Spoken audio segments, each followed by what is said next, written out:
Estudiantes, buenas tardes. Hoy vamos a continuar con la segunda parte del contenido que lleva por título Formas de imposición colonial y estrategias de resistencia indígena.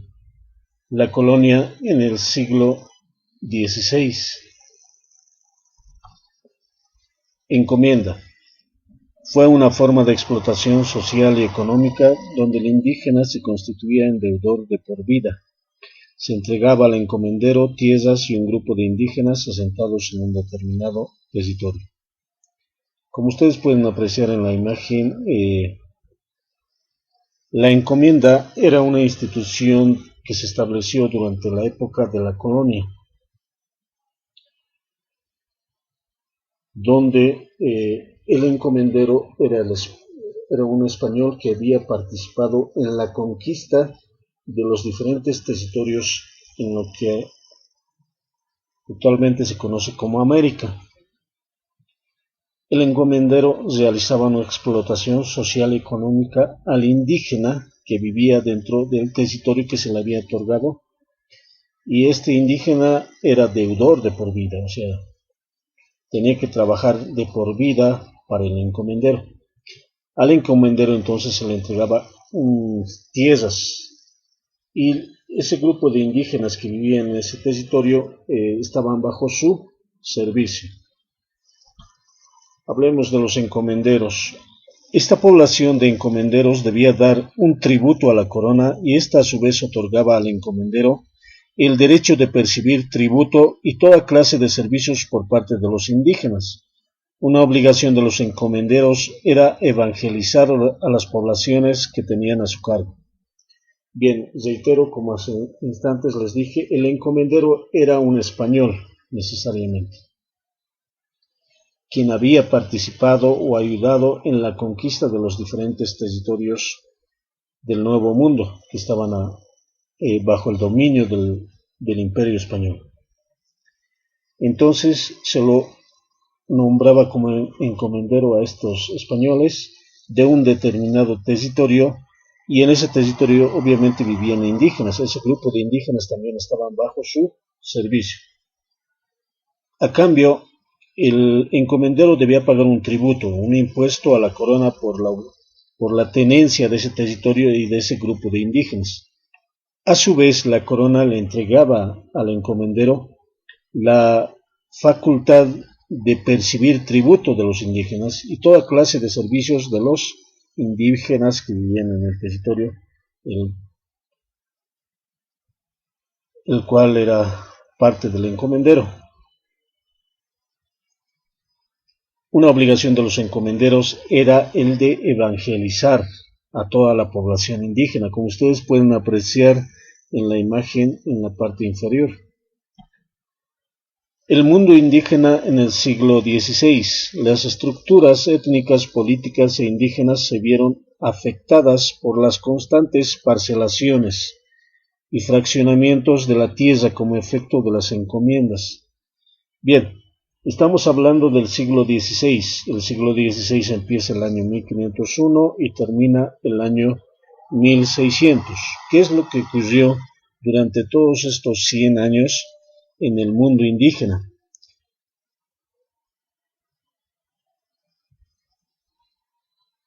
Bien, a un principio los indígenas, un grupo de indígenas tenía un gran territorio bajo su disposición, pero con la llegada de los españoles y sobre todo con esto de la institución de la encomienda, sus tierras fueron empequeñeciéndose. Es decir, solamente tenían parcelas, ya no era un territorio grande. Y esto porque los españoles se aprovechaban de sus tierras, de los indígenas.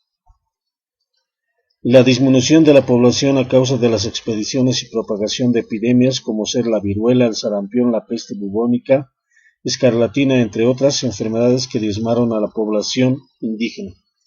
Bien, durante todo este siglo también se diezmó la población indígena a causa de las expediciones que realizaban los españoles a las diferentes regiones conocidas antes como Abya Yala.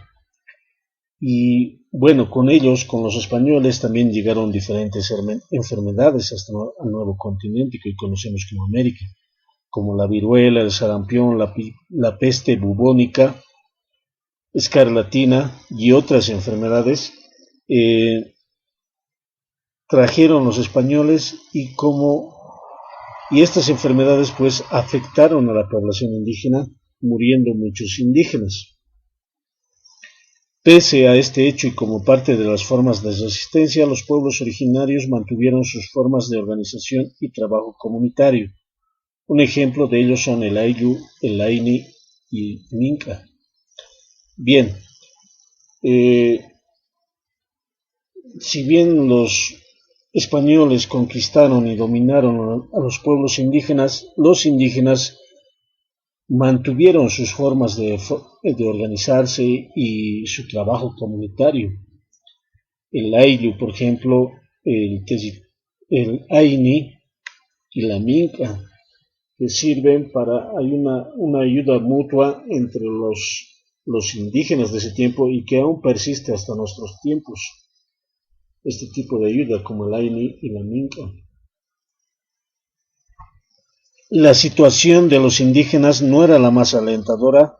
Ellos debían soportar de forma obligatoria grandes cargas laborales, como la mita o turnos rotativos, sistema de trabajo que se dio en todas las minas. Claro ejemplo de aquello es el sistema de explotación en el Cerro Rico de Potosí.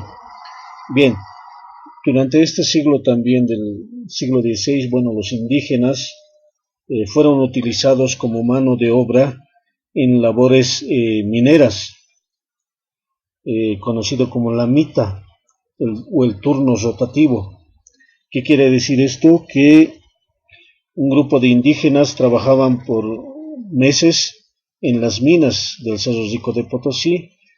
Pasado ese tiempo, otro grupo de indígenas obligadamente trabajaban en el Cerro Rico de Potosí y así grupos de indígenas trabajaban en las minas para explotar la plata y para enriquecer, ¿no? En este caso a los españoles. El establecimiento del sistema administrativo. La Real Audiencia de Charcas. La creación de la Audiencia de Charcas se dio en 1551. Sin embargo, el tribunal no comenzó a actuar hasta 1561. La creación de la Audiencia de Charcas tiene su trasfondo en la administración de las riquezas mineras extraídas de las minas de Potosí. En la parte inferior ustedes pueden apreciar pintado de color café en lo que es actualmente el territorio de Bolivia. Todo ese territorio de color de café era la Real Audiencia de Charcas, que se había fundado en el año 1551, pero comenzó a funcionar como tribunal en el año 1561. ¿Cuál era el objetivo de la creación de la Real Audiencia de Charcas? Era de administrar las riquezas mineras extraídas de las minas de Potosí. La Iglesia. La invasión y conquista de la Vía Yala fue una acción compartida entre la corona española y la Iglesia católica, las cuales no solo se dedicaron a saquear los recursos naturales de los pueblos originarios, sino también a imponer una cultura y una religión.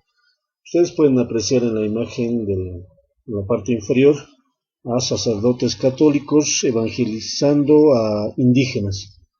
Entonces, la invasión y conquista de lo que es el Nuevo Mundo, de la Vía Yala, no solamente lo hizo la corona española, sino también la Iglesia católica, con el objetivo 1, de saquear los recursos naturales o las riquezas de los pueblos originarios, pero también de imponer una cultura, la cultura del Imperio Español y una religión. La fundación de ciudades. La Plata, hoy Sucre, fue fundada por su cercanía a la mina Porco, fundada el 29 de septiembre de 1538 por el español Pedro de Ansúrez, con el nombre de Villa de la Plata de la Nueva Toledo. Bien, esta ciudad, antes de hablar de esta ciudad, todas las ciudades siempre han tenido un objetivo de creación, no han sido creadas al azar, sino se los ha creado con un sentido.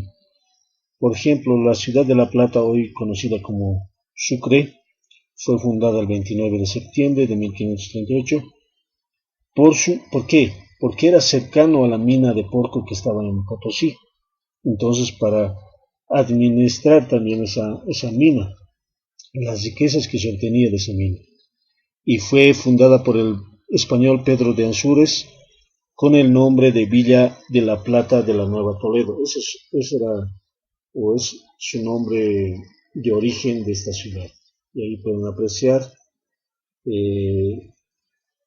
una de las construcciones más emblemáticas de la ciudad de Sucre. Potosí fue fundada en las faldas del llamado Cerro Rico de Potosí el 1 de abril de 1545 con el nombre de Villa Imperial, como asiento de trabajadores mineros con el objetivo de explotar los recursos mineros de la región. Bien, esta ciudad conocida como Potosí, fundada el 1 de abril de 1545 con el nombre de Villa Imperial, fue fundada en las faldas o cercano al Cerro Rico de Potosí, como ustedes pueden apreciar en la imagen. Ese es el Cerro Rico de Potosí.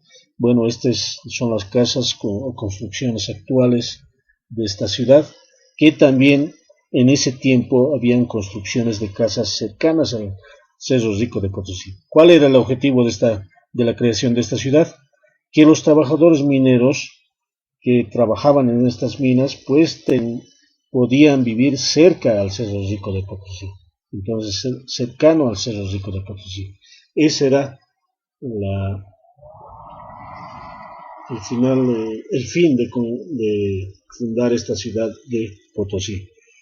La Paz. La fundación de la ciudad de La Paz responde a la necesidad de ejercer mayor control sobre la región localizada como un punto estratégico para el comercio.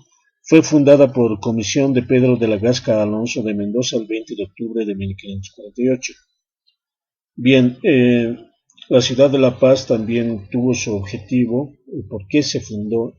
Primero en Laja, en la localidad de Laja, el 20 de octubre de 1548 por Alonso de Mendoza.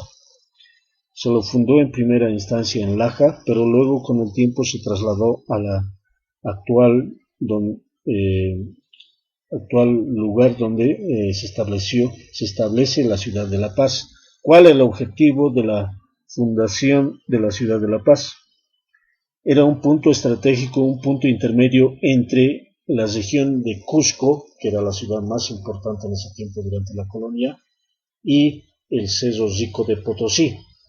Era un punto intermedio entre estos dos lugares importantes, y este lugar además la actividad más importante era el comercio.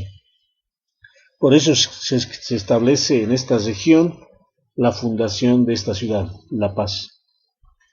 Santa Cruz de la Sierra, fundada el 26 de febrero de 1561 por Ñuflo de Chávez. El caso de Santa Cruz tiene una motivación de tipo estratégico. Los españoles tenían la intención de expandir su dominio en la Amazonía, así como también el afronte y dominio de las tierras chiriguanas y otras regiones de tierras bajas. El 26 de febrero de 1561, Ñuflo de Chávez funda la ciudad de Santa Cruz y tenía la intención de conquistar a partir de la fundación de esta ciudad en los llanos bolivianos la parte de la Amazonía que estaba ubicada al norte, conquistar las tierras chiriguanas y otras regiones de las tierras bajas. Por eso se fundó Santa Cruz en esa región. La frontera dinámica, ubicación definitiva de Santa Cruz, expansión a oriente y norte, frontera chiriguana. La ciudad de Santa Cruz de la Sierra, fundada el 26 de febrero de 1561 por Ñuflo de Chávez, junto a la serranía de San José de Chiquitos, en un lugar conocido actualmente como Santa Cruz la Vieja. Trasladada después a Cotoca, finalmente el año 1621 se consolidó en su sitio actual debido a las constantes agresiones de los chiriguanos. Bien, si bien se fundó el 26 de febrero de 1561 la ciudad de Santa Cruz por Ñuflo de Chávez, a un principio estaba más al norte. San José de Chiquitos, de lo que actualmente se encuentra en la ciudad de Santa Cruz, pero con el tiempo fue trasladándose a Cotoca el año 1621 debido a las constantes agresiones de los pueblos chiriguanos a los que vivían en esta pequeña ciudad de Santa Cruz. Estamos hablando de la época de la colonia. Actualmente, la ciudad de Santa Cruz, si ustedes la conocen, estudiantes, pues este no era su sitio original de fundación, fue trasladada debido, reitero, a las constantes agresiones del pueblo chiriguano. Bien, con esto concluimos el tema y muchas gracias por su atención.